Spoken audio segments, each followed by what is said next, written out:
As per public notice, a meeting was held in the First Baptist Church of El Paso, Texas, on Sunday, January 31st, 1886, to consider the subject of organizing in this city a Young Men's Christian Association. So begins the first recorded minutes of the YMCA of El Paso. On that day, 19 men gave their names for membership. Among their ranks were 2 pastors, 1 doctor, several businessmen, and Professor C. Esterly, El Paso's first superintendent of schools, who chaired the meeting. The YMCA in 1886 had no gymnasium, athletic facilities, or summer camps. It was in a bare room on San Antonio Street, and activities consisted mostly of prayer meetings. They later moved to quarters above the livery stable. The Y moved into a building on Oregon and Missouri Streets.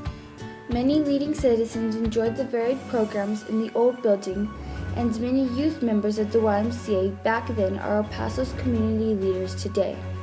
What began as 19 men in downtown El Paso is now a movement that benefits over 30,000 men, women, and children annually throughout El Paso, Donna Ana, and Otero counties. With a continued commitment to nurturing the potential of kids, promoting healthy living, and fostering a sense of social responsibility, the Y ensures that every individual has access to the essentials needed to learn, grow, and thrive. The El Paso YMCA camp, Skyline Ranch, was located 4 miles from Cloudcroft, New Mexico, and sat on 160 acres of wooded hillside and valley land. Boys did not have to be members of the Y to attend, and there are boys from as far away as Big Spring, Lubbock, and Midland that came to enjoy swimming in the spring-fed pool, learning about the outdoors, and sleeping under the stars. It was a great way to get the boys out of the city and closer to nature. When the El Paso YMCA began in 1886, the first program was simple in design and application: Bible study for young men. All that was required was a volunteer leader, interested pupils, and a room. As time passed, the addition of physical work was included to occupy the leisure hour.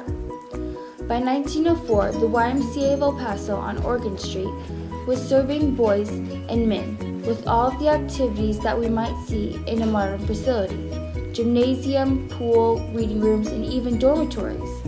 These were just facilities, so they were constantly engaged with programs, organized athletics, practical talks, and educational classes.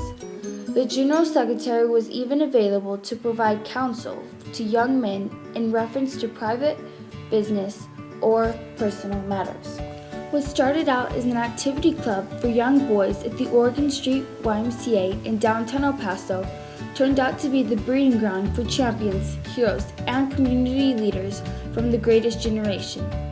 In 1931, 7, 9, and 10-year-old boys were selected from the Pee Wee gym class at the YMCA to be part of the new YMCA Leaders Club.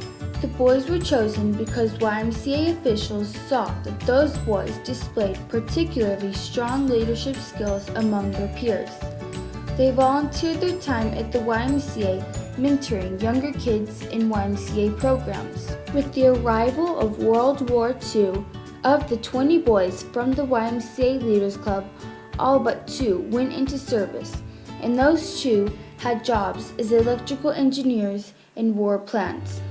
Sammy Klink was a flight engineer on a B-29 bomber. Jim McCluskey became a chemical warfare specialist. Doug Ramsey was one of the first captains of an all-black military unit.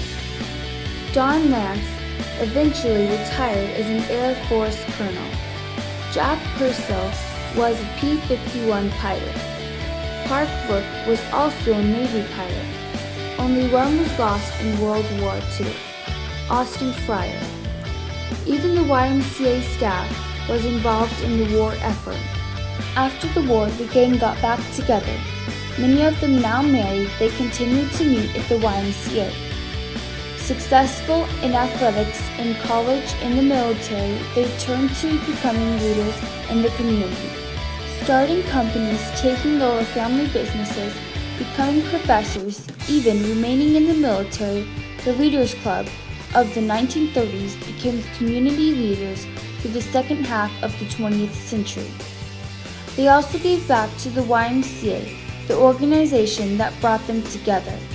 Through the years, Bud Lassiter, Greg and Doug Ramsey, Bud Brown, C.L. North, and James McCliskey, to name a few, all served on the board of the YMCA's of directors. James McCliskey even went to become the first board chair of Odessa YMCA. What is a typical YMCA program? Basketball and volleyball were invented at the YMCA. The game known today as softball got its name at the YMCA in Denver, Colorado. Early YMCA programs consisted solely of Bible studies, prayer groups, and book clubs for young men. At one time, YMCAs were the largest hotel chain in the United States. Gymnastics and bodybuilding were incorporated into the YMCA program in the mid to late 1800s. The Association Press, Boy Scouts, and Toastmasters evolved out of the YMCAs to meet specific needs throughout the years. Many people associate the YMCA with exercise, youth and adult sports, swimming, and summer day camp. YMCA programs also included so-called alternative sports by creating skate parks, inline hockey arenas, so youth engaged in non-traditional sports have a place to practice their sport. YMCAs have worked with the military during the Civil War, World War I, and World War II to help take care of the prisoners of the war and comfort soldiers far from home during difficult times.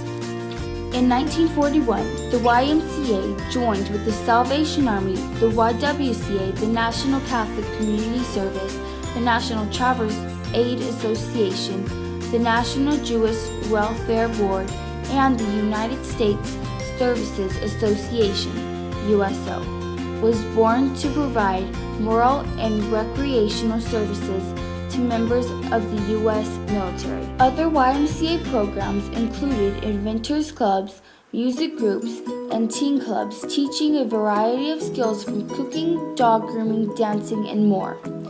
International programming is also strong at the YMCA, with many YMCAs engaging in exchange programs with sister YMCAs in places like Japan, England, China, and Germany.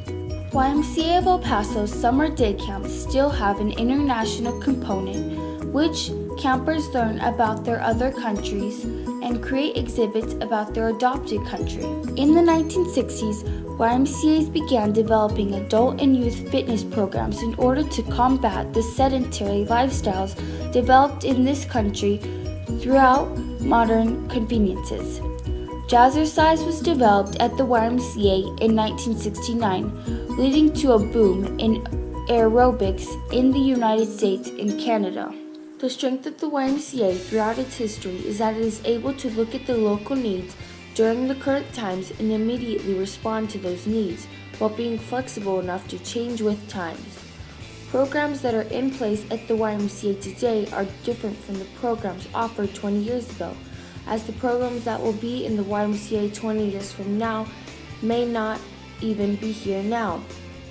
It has been the ability to adapt with the times that have made the YMCA a relevant organization and a consistent cause for positive change internationally, in America, and in El Paso community throughout its 126 years in existence.